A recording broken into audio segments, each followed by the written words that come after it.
According to the Film Association of Nigeria, the problem of bootlegged and pirated movies is growing every year. Acting on a complaint made to our District Attorney's Action Center, detective investigators from my office have over the past several months surveilled a number of retail stores in the Flatbush area and have made a series of undercover buys of counterfeit Nigerian movies. On Monday, November 1st, search warrants were executed at 9 separate locations here in Brooklyn, mainly in Flatbush, selling these pirated Nollywood movies. There's a list of those stores in your package. Property seized included more than 10,000 counterfeit DVDs, 5 DVD duplicating machines, hundreds of blank DVDs, sleeves, printed print inserts, as well as financial and business records, which is really the key to our investigation, because these records will now be analyzed by our financial investigators to identify the owners of these businesses, as well as the manufacturers and distributors of the counterfeit product. Those individuals found to be culpable face charges of trademark counterfeiting, forgery, criminal possession of forgery devices, and failure to disclose the origin of a recording.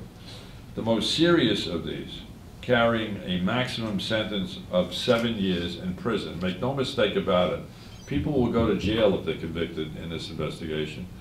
They may have to pay back a lot of money that was stolen, and depending on what restitution they make will determine the amount of jail time. But they're going to jail in this case.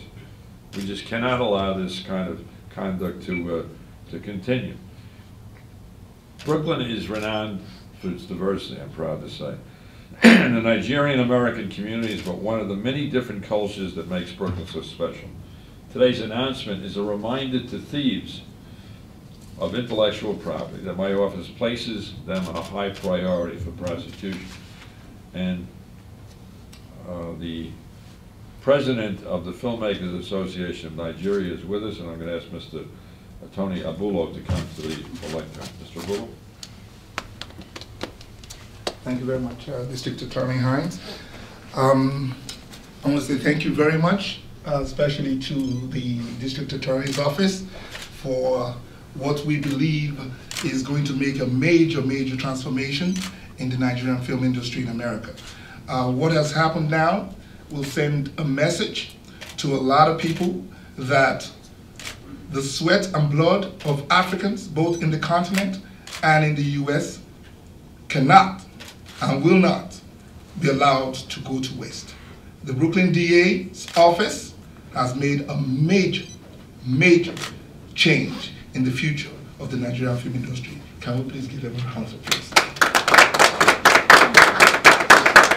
Before I move further, I just want to let you know that the industry is standing as one, and with me here today are 3 of the major, major distributors who are based in New York, and they are they actually control about 90% of the movies, Nigerian movies that are distributed in the US legitimately. And the process is they go to Africa to support their brothers and sisters there. They buy rights, distribution rights of the movies legitimately and pay for those rights. They come back to the US and work with replicators that are American companies and spend a lot of money with all these replicators, and then of course they distribute these films. And now we find that some corporates out here are trying as much as possible to ruin that viable industry. I want to introduce you to, first of all, the president of Executive Image, Mr. Simon Mayer is here.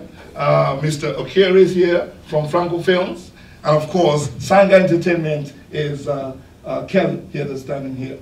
We also have with us an organization that has been major in working on this for over 8 years. The executive director of the African Actors Collaborative is here, ladies and gentlemen, Ms. Caroline Okolo. And we also have representing the Nigerians all the way in Africa. One of the producers, one of the top producers there is Mr. Ikechukwu Oyeke here.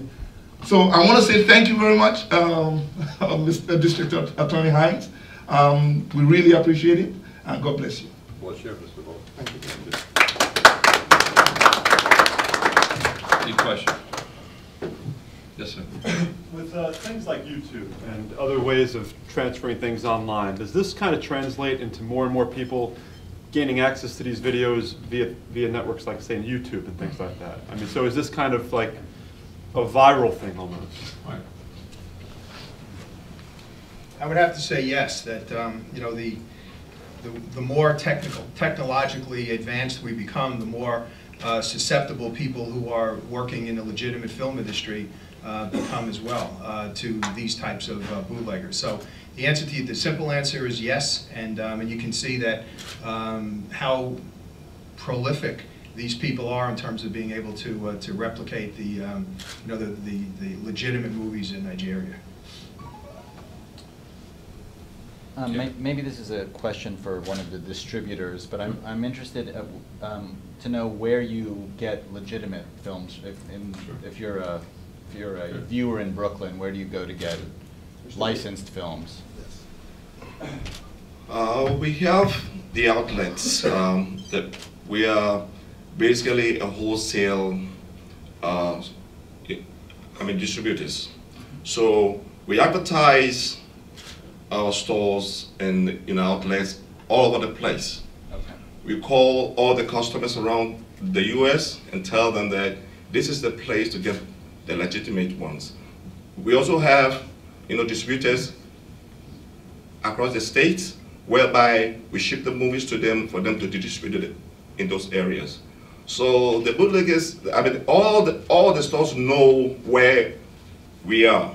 It's just that they choose to buy the cheap one instead of buy the original ones. And what's the difference in price between? $2. $2. So people going into a store and paying $3 for one of these know damn well that they're counterfeit, unless there's a fire sale.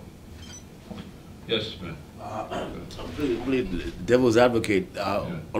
Ironically, most of the folks and businesses that partake in this activity are Africans. And small immigrants who first-time immigrants to this country. I was wondering what the organization, the African Nigerian Filmmakers Association, and yourself would do in terms of public education, as well. These folks are not like I said, ignorance is not an excuse for breaking the laws. But do you suppose that some type of public education should go into our communities and some of these folks, so that they can understand the importance of this activity and what impact it will have in terms of jail time and all that? I mean, you plant the answer in your question. Ignorance of the law is no excuse. But let me ask Mr. Abula to address that. Thank you very much, caller. One of the first things we did was spend 5 years in educating the community. We went into almost every store. As a matter of fact, all these culprits that you see, I have personally been to their stores over 10 times each. And apart from that, we spent a lot of money advertising, talking about the difference between the original films and the copyrighted films. We also went ahead to educate the consumers what it means to defraud Africans of their sweat and blood. So many of these guys, if not all of them, have chosen specifically to make this move because they feel that they can make a little bit extra money. So the education has been done. Okay, thank you very much. Have a good day. Thank you. Just stay around a little while. Yes. People can do this. Yes. Okay. Yes. Very good.